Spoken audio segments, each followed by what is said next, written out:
Je ne travaillerai plus jamais dans une maison de retraite. Tu as nourri Uyoma. J'étais la nouvelle à la maison de retraite. Personne ne m'aimait dès le départ. J'avais surpris l'une des infirmières auxiliaires essayant de soulever une résidente toute seule. Il y avait des ecchymoses sur les bras de la résidente, indiquant que c'était une occurrence normale. J'ai signalé l'infirmière auxiliaire et elle a été licenciée. Apparemment, c'était la collègue préférée de tout le monde. Ce n'était pas personnel pour moi, mais c'était personnel pour tous les autres. Ils se sont assurés que j'allais payer pour ce que j'avais fait à leur amie. 3 jours plus tard, on m'a demandé de nourrir Uyoma. Elle avait une chambre rien que pour elle au bout du couloiret. Elle était toujours faiblement éclairée par une lampe dans le coin de la pièce.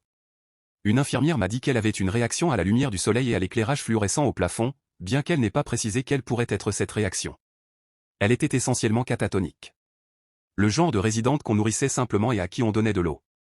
Elle était sujette à l'étouffement. Même son eau devait contenir un épaississant pour qu'elle ne s'étouffe pas en la buvant.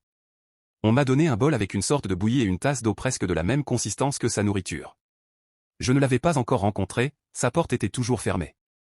J'ai frappé avant d'entrer, non pas parce qu'elle saurait même que j'étais là, mais par habitude. Mis à part l'éclairage, la chambre ressemblait à toutes les autres de la maison. Uyoma était une petite vieille dame. Elle était adossée, fixant un épisode de The Price is Right avec des yeux morts. Ses yeux étaient la plus grande caractéristique d'un visage avec un nez retroussé et une bouche large et fine. Ses lèvres ressemblaient à 2 verres desséchés, l'un empilé sur l'autre, avec de grandes fissures crues le long d'elle. Elle brillait à la lumière de la télévision. On m'a dit de m'assurer d'appliquer un baume à lèvres après avoir fini de la nourrir. Ses cheveux n'étaient rien de plus que de minces mèches grises qui se terminaient sur ses épaules osseuses. Je ne pouvais pas m'empêcher de fixer ses yeux. Même de loin, ils ressemblaient à des yeux de poisson. J'ai fermé la porte derrière moi comme on me l'avait dit, et je me suis assise à côté d'elle. J'ai posé la nourriture sur la table d'appoint et je me suis présenté. J'avais toujours pensé que même les résidents les moins réactifs méritaient le respect d'une présentation. J'ai toujours pensé que c'était important, car et s'ils étaient toujours là? J'ai continué, lui parlant brièvement de moi. J'ai balayé la pièce du regard. Il n'y avait rien de personnel. Pas de photos. Pas de dessins de petits-enfants. Pas de cartes. Rien. J'ai ouvert le tiroir de la table de chevet. Il y avait une Bible et une bande de tissu noir lourd. Je lui ai donné à boire avant de commencer à la nourrir. Quand la paille a touché ses lèvres, elles se sont enroulées autour et elle a commencé à aspirer. Rien d'autre chez elle ne semblait vivant. Je ne voulais lui donner qu'une gorgée, mais elle a très rapidement avalé toute la tasse. Ses yeux, sans mise au point, fixés toujours dans la direction de la télévision. J'ai posé la tasse et attrapé le bol. J'ai mis une demi-cuillère de la bouillie près de ses lèvres, et elle bougeait autour de la cuillère comme des choses affamées et en colère. Il y avait tellement de vie dans ses lèvres grasses et fissurées, figées dans un visage immobile, que ça me mettait mal à l'aise. Comme si elle était l'un de ces prédateurs qui restent complètement immobiles au fond de l'océan pendant des heures jusqu'à ce que leur proie passe.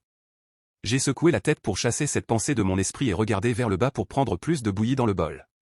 Quand j'ai relevé les yeux, Uyoma me fixait. Ça m'a fait sursauter.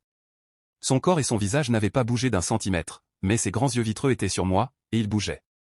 Me détaillant, prenant chaque détail. Il m'a fallu une seconde pour me calmer, mais ses yeux sont restés fixés sur moi.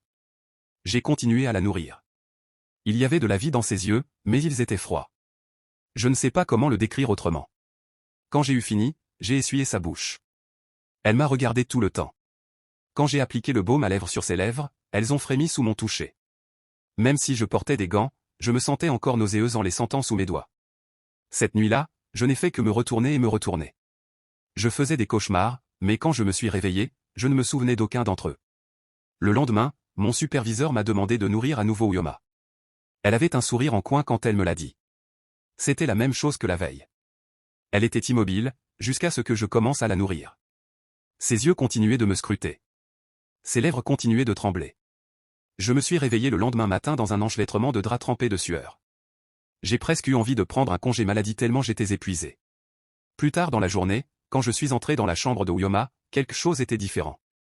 Ses yeux me suivaient avant même que je ne la nourrisse. J'ai fait de mon mieux pour ne pas les regarder. C'est là que j'ai vu quelque chose d'autre.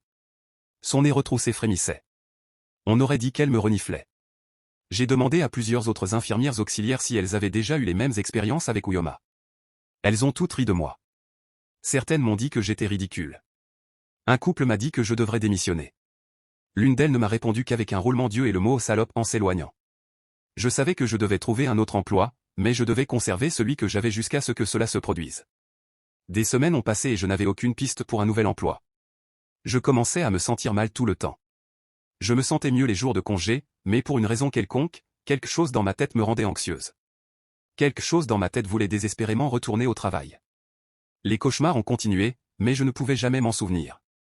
Cela en est venu au point où, au moment de nourrir Uyoma, j'avais l'impression d'être le copilote de mon propre cerveau. J'entrais dans la pièce et je pouvais voir ses narines se dilater, puis ses yeux me trouvaient. J'ai commencé à développer une sorte d'éruption cutanée sur ma main gauche. Des taches rouges et de petites pustules se formaient. Ça démangeait. Quand je suis allé chez le médecin, il m'a dit que c'était quelque chose appelé pustulose palmoplantaire. Il m'a dit d'arrêter de fumer et m'a donné des médicaments, mais rien n'a aidé.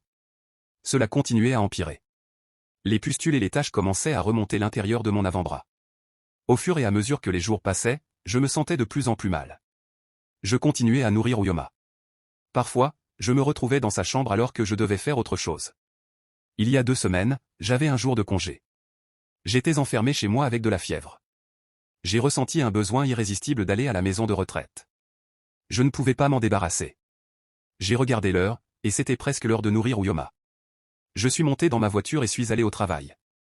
Je suis entré par la porte arrière pour éviter d'être vu. Quand je suis arrivé dans la chambre de Uyoma, la porte était ouverte. Benny, le petit nouveau, était à l'intérieur en train de la nourrir. Mon cœur a bondi à la vue. Salut Benny. Oh. Salut Alice. Je croyais que tu étais en congé aujourd'hui. C'est le cas.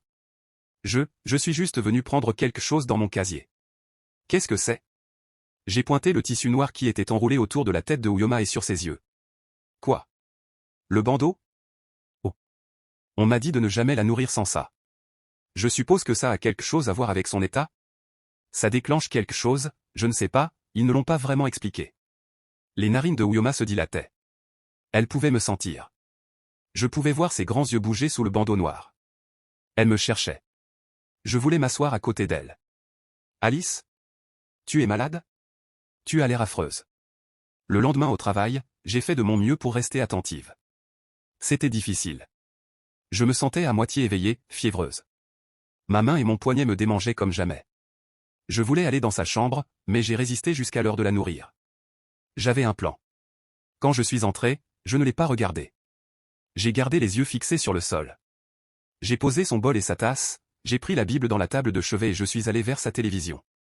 J'ai utilisé la Bible pour soutenir mon téléphone, afin de pouvoir me filmer en train de la nourrir. Je sais que c'est éthiquement douteux, mais je m'en fichais. Ensuite, je l'ai regardé, et tout le reste était flou. Quand je suis sorti de la pièce, le nuage s'est un peu dissipé, et je me suis souvenu avoir laissé mon téléphone derrière moi. Je suis retourné dans la chambre pour le récupérer, je ne la regardais pas vraiment. J'en avais vraiment envie. Je suis rentré chez moi plus tard ce soir-là et je me suis assis sous la douche, essayant de me réveiller de ma léthargie. Il était temps de regarder la vidéo. J'ai lancé la vidéo. Quand je me suis tourné vers Uyoma, mon corps s'est raidi et je me suis assise à côté d'elle. La vidéo était sombre et couverte d'ombre, mais je pouvais voir assez bien. Mes yeux étaient fixés sur les siens pendant qu'elle buvait et mangeait sa bouillie. Rien ne semblait étrange, sauf le fait que mes yeux semblaient morts et que mes mouvements étaient robotiques. Quand j'ai fini de la nourrir, j'ai reposé le bol sur la table de chevet et je me suis tenu au-dessus d'elle. J'ai retiré le gant de ma main gauche. J'ai tendu mon index vers son visage, et ses lèvres brillantes et avides se sont enroulées autour. Mon visage était de pierre. J'étais en transe. Je me suis regardé rester là, pendant que ses lèvres tiraient et tiraient sur mon doigt pendant qu'il descendait dans sa gorge. Ses yeux ne quittaient jamais les miens. En quelques secondes, ses lèvres minces et larges se sont élargies et elle avait aspiré ma main à l'intérieur de sa bouche jusqu'à mon poignet et jusqu'à mon avant-bras. Je pouvais voir sa gorge gonfler alors que ma main descendait plus loin dans son gosier. Je suis resté là pendant 7 minutes pendant qu'elle suçait et que ses lèvres se repliaient autour de mon bras. Ensuite, ses lèvres ont commencé à pousser mon bras hors de sa bouche. Ma main était couverte d'une sorte de résidu brun. Dans la vidéo, je suis allé à la salle de bain et j'ai frotté le résidu avec du savon et de l'eau. Je suis allé comme un robot vers la boîte de gants près de la porte et j'ai remplacé celui que j'avais enlevé. J'ai pris le bol et la tasse, puis j'ai quitté la pièce. Les yeux de Uyoma étaient fixés sur moi tout le temps. La vidéo continuait. Après quelques instants, je suis revenu dans la chambre et j'ai pris mon téléphone. Je n'y suis pas retourné. Même si ça commence à s'estomper, je peux encore la sentir dans ma tête, m'appelant à retourner à la maison de retraite.